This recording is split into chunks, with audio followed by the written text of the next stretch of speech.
Hi, Chad here with Purple Collar Life, and you can see I've got all the fun stuff out today. It's been a while since you've seen the John Deere 2210 in a video, so I thought I'd better include it in today's video, and I think it was getting a little bit jealous of all the Ford 8N videos lately, so I wanted to make sure I used it, which meant I got to use the Artillian forks and an IBC tote. It's currently a Sunday afternoon. I'm not sure when you'll see this or what day this will be posted, but I know that on a Sunday afternoon, as I anticipate the upcoming week, this coming week I'm in the office all week, so for me it's nice to spend my Sunday night before my back to work routine out here outside enjoying the outdoors. You can see I've got a little bit of a fire going here. That's not because it's chilly, it's actually pretty warm. I'm wishing I didn't have the doors on the Curtis cab yet because it's warmer in August than I thought it would be, but it's nice to have them on ready for winter, and the nights do get chilly. But the purpose of the fire is for that pithy wood. So if you watched a couple videos ago, I talked about did we let that wood sit too long. Most of it is good, but there were some pithy pieces. Jennifer actually made fun of me in the video for saying that I had a pithy pile. So I'm throwing that pithy pile of wood a chunk at a time into our fire that can burn and remind us with the nice smoke what we're doing all this work for is the fire all winter long. So like I said, this is a good Sunday afternoon, evening project for me. Get some more of this pile whittled down and into the tote so it's ready for winter time. So I'm kind of curious if you guys could leave a comment down below. What do you guys like to do on a Sunday night or the day before you're going back to the work week that kind of lets you wind down a little bit more and get ready mentally for the upcoming work week? Leave those comments down below what things you enjoy doing. For me, it's being outside, log splitters, tractors, chainsaws, just enjoying the rural area that we live in.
If you're new to firewooding, you might be asking, how do I know if my wood is pithy?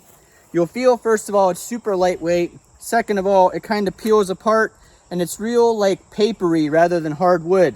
And when it goes through the splitter, you'll actually notice when you hear the wedge going through it, you won't hear that nice cracking and crunching sound that you get when you're splitting good firewood.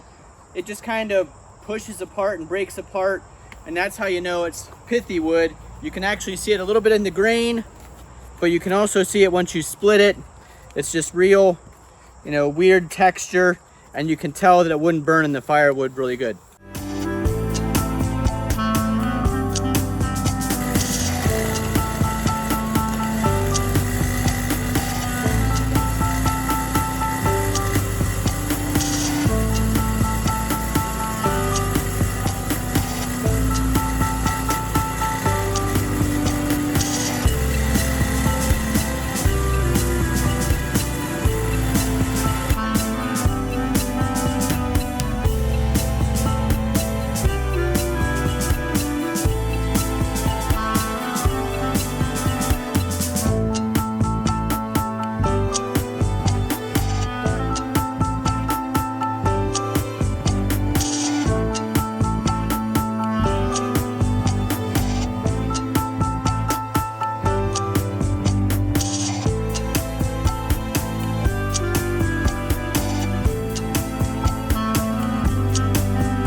We made some really good progress.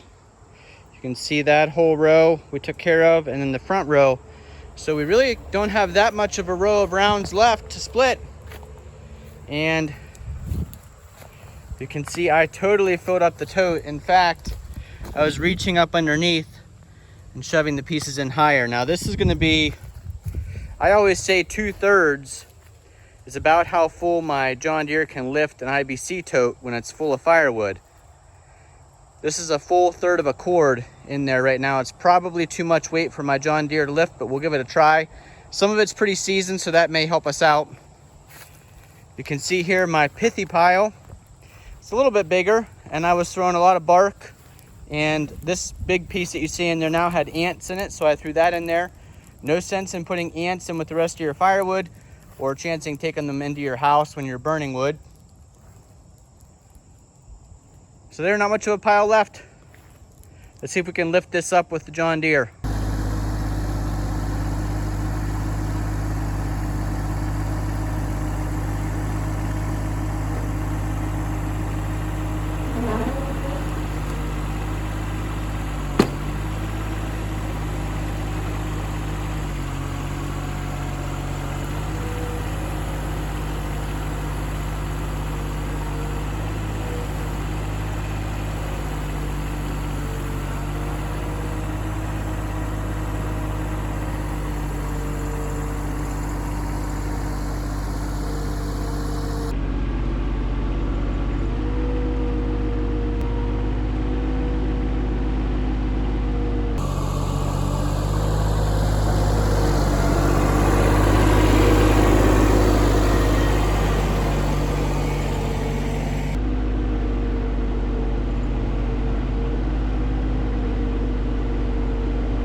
This little John Deere just does not want to disappoint me.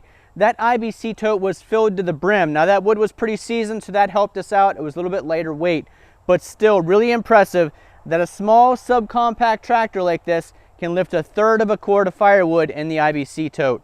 What makes this all possible, of course, in addition to the great tractor, is the Artillian pallet forks.